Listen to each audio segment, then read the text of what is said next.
ओम शांति। आज 29/4/2024, 29 अप्रैल 2024। मीठे बाबा के मधुर मुरली का मुख्य सार। मीठे बच्चे, ये सच्चा सच्चा सत्य का संग है। मीठे मीठे बाबा के बच्चे, ये सच्चा सच्चा सत्य का संग है ऊपर चढ़ने का। तुम अभी सत्य परमात्मा शिव बाबा के संग में आए हो, इसीलिए झूठ संग में कभी नहीं जाना। प्रश्न है, तुम बच्चों की बुद्धि किस आधार पर सदा बेहद में टिक सकती है? तुम बच्चों की बुद्धि किस आधार पर बेहद में टिक सकती है? उत्तर, बुद्धि में स्वदर्शन चक्र फिरता रहे।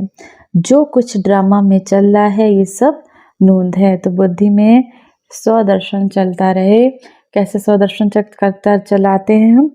माना सबसे पहले बाबा ने कहा, अपने को आत्मा देखो, मैं आत्मा हूँ।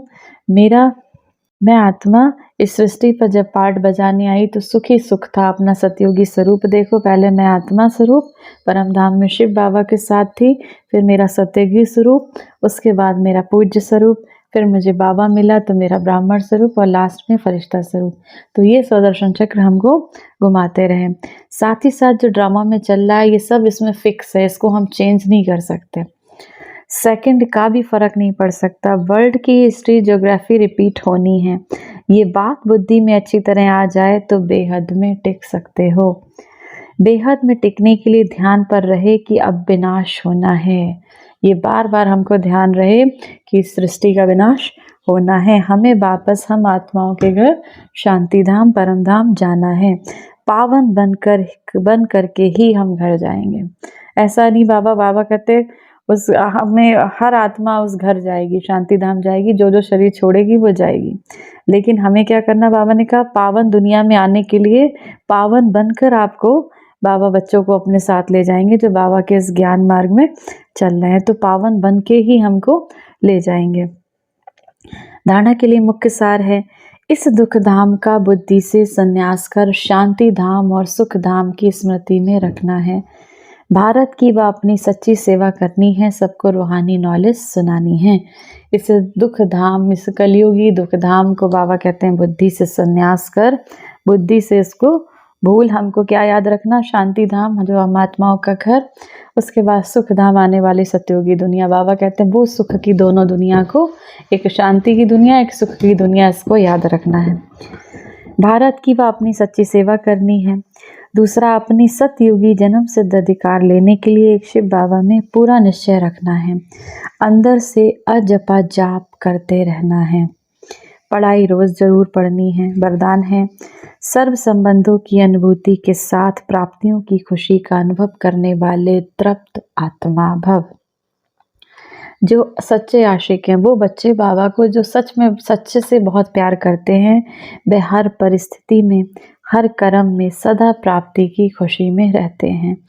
कई बच्चे अनुभूति करते हैं कि हाँ, वह मेरा बाबा भी है, मेरा साजन भी है, मेरा बच्चा भी। बाबा से संबंध हम किसी स्वरूप में भी जोड़ सकते हैं। जिस भी संबंध की हमारे जीवन में कमी है, किसी को पिता से धोखा मिला तो वो पिता बना ले, किसी को पति से धोखा मिला तो बाबा को अपना पति समझ ले, किसी के बच्चे ने ठुकराया तो बाबा को अपना बच्चा बना ले। बाबा कहता मुझसे सारे संबंध जोड़ो। लेकिन प्राप्ति जितनी चाहते हो उतनी नहीं होती। कई बच्चे अनुभूति करते हैं, हाँ वह मेरा बाबा है, बाबा कहते हैं, लेकिन प्राप्ति जितनी चाहते हैं उतनी अनुभूति नहीं। अनुभूति के साथ सर्व संबंधों द्वारा प्राप्ति की महसूसता हो। अगर हम सर्व संबंधों से बाबा को हम अपना पिता भी माने, बाबा को अपना बच्चा भी माने, बाबा आप ही इस घर के वारिस हो, बाबा आप ही इस घर के मुखिया हो, आप ही को जिम्मेदारी देखनी है, तो बाबा कहते तो महसूसता हो। ऐसे प्राप्ति और अनुभूति करने वाले सदा तृप्त रहते हैं। उन्हें कोई भी चीज़ की अप्राप्ति नहीं लगती, और जहाँ प्राप्ति है वहाँ तृप्ति जरूर है। स्लोगन है, निमित्त बनो तो सेवा की सफलता का शेयर मिल जाएगा। निमित्त बनो तो से बाबा कहते हैं निमित्त समझो अपने को कि बाबा ने मुझे चुना है, ये मेरा नहीं है कुछ भी। ये ना मेरा ज्ञान है ना मेरा कुछ है, बाबा ने मुझे चुना है, और बाबा के द्वारा बताया गया ज्ञान मैं किसी को सुना रही हूँ या सुना रहा हूँ। तो बाबा के अपने को निमित्त समझकर, चाहे घर में हो, चाहे गृहस्थी में हो, चाहे सेंटर पे हो, निमित्त समझ के सेवा करो इस विश्व की, तो सफलता का शेयर मिल जाएगा। आज की मुरली से सम्मान का अभ्यास करेंगे।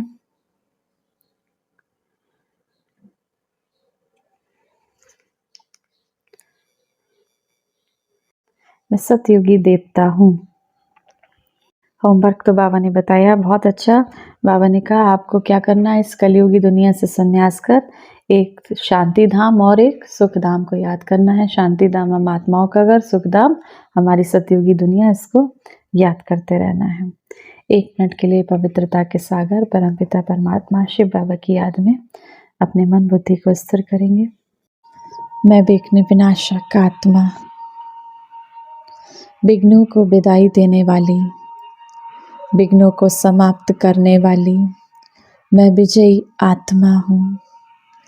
मेरी विघ्न विनाशक गणेश के रूप में इस संसार में पूजा हो रही है। सभी भक्तगण विघ्न हरो देवा कहकर पुकारते। मैं विघ्न विनाशक गणेश शिव पिता से शक्तियाँ लेकर उन सभी आत्माओं के विघ्नों को दूर कर रही हूँ।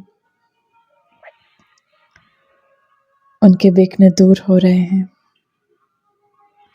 समस्याएं दूर होती जा रही हैं। सर्वशक्तिमान शिव बाबा के साथ सभी आत्माएं शक्तियों का अनुभव कर रही हैं। मैं निर्विघ्न आत्मा, मैं आत्मा अपनी निर्विघ्न स्थिति में स्थित रहकर अपने हर कदम में सफलता का अनुभव करती। मैं आत्मा अपने स्वयं के और संबंध संपर्क में आने वाली सभी आत्माओं के विघ्नों को दूर करने के लिए समर्थ बनती जा रही हूँ। परमात्मा शिव विवाह से मुझे शक्तियों का वरदान मिल रहा है। मैं विघ्न विनाशक आत्मा हूँ। मैं विघ्न विनाशक आत्मा हूँ।